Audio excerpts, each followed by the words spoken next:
Dans le cadre de l'initiative régionale d'appui au développement économique durable IRADA, les régions participantes, Bizerte, Jandouba, Kasserine, Sidi Bouzid, Sfax, Gafsa, Gabès et Mednine, s'engagent pour un développement économique pour la région, par la région. J'aimerais bien développer un programme de formation pour améliorer la qualité et la pertinence de l'offre de la formation professionnelle dans notre région, pour une meilleure adéquation formation-emploi au profit des secteurs porteurs. Étant opérateur économique privé, je pense à la mise en place d'un mécanisme d'approche et de dispositifs innovants pour la formation professionnelle en collaboration avec le secteur privé. Oui, effectivement, aujourd'hui on parle beaucoup de l'IA, intelligence artificielle, qui peut aider nos apprenants dans leur futur métier et faciliter ainsi leur employabilité. Mais pour ce faire, il faut penser à organiser des sessions d'information sur ces nouveaux outils et à se procurer des outils et matériels nécessaires. Mais le financement reste à prévoir. Moi, comme acteur et formateur, je vous invite à participer à l'atelier qui va présenter les plateformes de dialogue public-privé, PDPP, et exposer les thématiques de recherche de financement.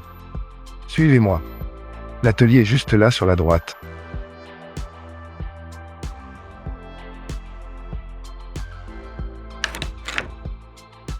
Vous pouvez vous installer confortablement. Mon nom est Yacine et voici ma collègue Asma. Nous sommes acteurs et formateurs spécialisés en recherche de financement et en élaboration de dossiers d'appel à projets. Cet atelier va présenter les plateformes de dialogue public-privé, PDPP, et exposer les thématiques de recherche de financement. Nous vous invitons à découvrir le premier volet, veille prospective de financement. Tout d'abord, il est important de définir votre besoin pour mieux orienter vos recherches. Posez-vous les questions suivantes. Pour quel type de financement mon projet ou besoin est éligible ? Des financements publics ? Fonds européens ? Des appels à projets privés ? Des partenariats publics-privés ? Des financements spécifiques pour des projets régionaux ? Il faut identifier les domaines clés de votre projet et de vérifier qu'ils répondent à un besoin réel et qu'ils vont dans le sens des orientations stratégiques de la région ou du pays. Pour vos recherches, nous avons conçu un annuaire de financeurs publics, parapublics et privés. Le lien se trouve en dessous de la vidéo. Sur le moteur de recherche Google, tapez dans la zone de recherche Europaid appel à projet. Dans les résultats de recherche qui s'affichent, cliquez sur le lien Subvention, appel à proposition, EAS European Union. Une fois sur la page Subvention, appel à proposition, cliquez sur le lien Consultez les appels à proposition et attendez la redirection de la page. Une fenêtre de recherche se présente alors à vous. Ou bien il suffit de scanner le QR code qui s'affiche en bas de l'écran tout au long de ce tutoriel. Une fois que la fenêtre de recherche s'affiche, cliquez sur Recherche avancée. À partir du menu déroulant type, choisissez pays. Puis, dans le menu déroulant pays, choisissez Tunisie. Et finalement, cliquez sur le bouton Recherche. Les subventions en cours et clôturées s'affichent alors à vous. La mise en place des outils de veille automatisés peut prendre un peu de temps au départ, c'est vrai, mais cela vous fera gagner énormément de temps par la suite. Si vous ou un de vos collègues êtes à l'aise avec les paramétrages informatiques ou l'utilisation de logiciels comme Feedly, NetVibe ou Evernote, n'hésitez pas à les utiliser.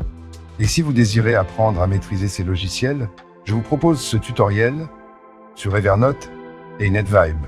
Et avec ce tutoriel, le flux RSS, syndication vraiment simple, n'aura plus de secret pour vous. Donc maintenant, nous savons ce que nous recherchons, où le trouver et comment le chercher. La question est, comment collecter efficacement toutes ces informations ? 2 critères sont importants. D'abord, la disponibilité des personnes chargées de la veille. Et ensuite, l'implication de toute l'équipe qui porte le projet. Il faut être pragmatique et réaliste. Quelles sont nos chances d'obtenir ces fonds ? Avez-vous assez de temps pour préparer une demande de qualité et de réunir tous les éléments demandés ?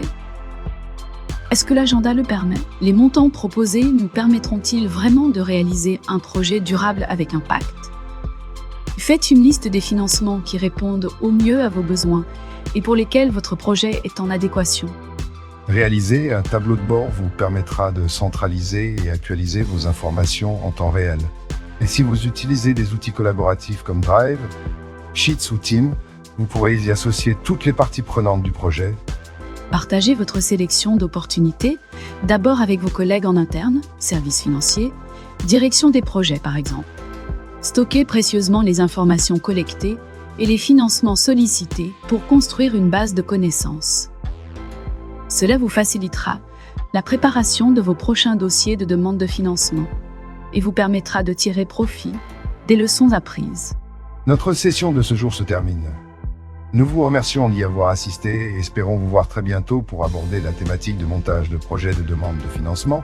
Vous recevrez tous un lien avec toutes les informations nécessaires. Bon, c'est vrai que c'est intéressant, mais sans support, pour bien comprendre comment on rédige un dossier, on ne va pas faire grand-chose de tout ça. Et moi alors? J'ai bien suivi une formation, mais dans mon service, je suis la seule à pouvoir mettre un peu de temps dans cette activité. Et encore, en dehors de mon temps de travail. Moi, je ne savais même pas que ça existait. Avant de nous quitter, je vous invite à prendre une collation. Vous pourrez rencontrer d'autres participants qui ont un projet de demande de financement. Certains parmi eux ont une grande expérience. Et avant de partir, n'oubliez pas de prendre le manuel de préparation et de soumission des projets, appel à projet de la Commission européenne.